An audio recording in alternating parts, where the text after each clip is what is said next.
Is ano ang mga service ng guidance during pandemic? Okay, so good afternoon. During the pandemic, seems that the pandemic we never thought that this will come. So everyone was unprepared, especially the guidance center, or let's say anyone and everyone are not prepared. But then, luckily we have this social media. So through social media, there is a Messenger, Google, or any social media platform. So during the pandemic, we posted for a free counseling session, or if there was anyone who wants to talk about their mental health, they can chat us, email us, or any other form of communication. Since lahat naman hindi nakakalabas, so ang pinaka-communication lang natin is through social media. Yes. As guidance counselor po, paano niyo po ina-assess yung problem like mental health problem and emotional problem ng mga bata? Yes, when we talk about mental health issues or mental problem, napakalawak kasi ito. No? So, pag sinabi natin napakalawak, generally speaking, iba-iba yung mental issues ng tao.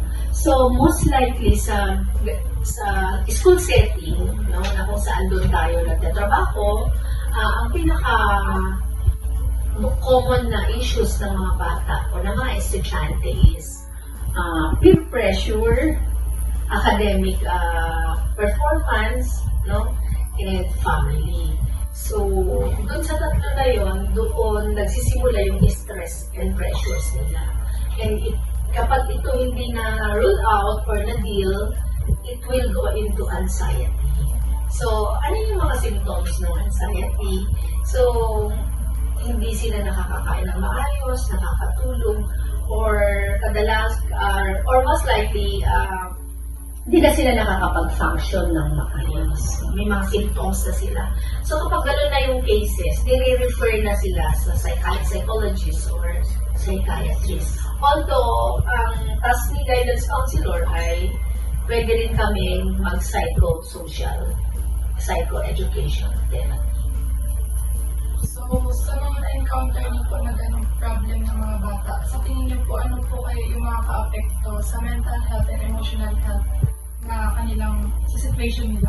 Ayun, gaya na sinabi ko, most probably ang nagiging reason is family issues, academic, and peer pressure. Sometimes may nabubuli, no? Sometimes dun sa fear, yung tinatawag na the fear of missing out, yung fear na hindi sila mabilong, kaya pinipilit nila na maging in that circle, which is naging malaking cause yun na ma-pressure sila or ma-stress sila. So, thank you po. Yun naman po ang aming mga questions. Okay, thank you.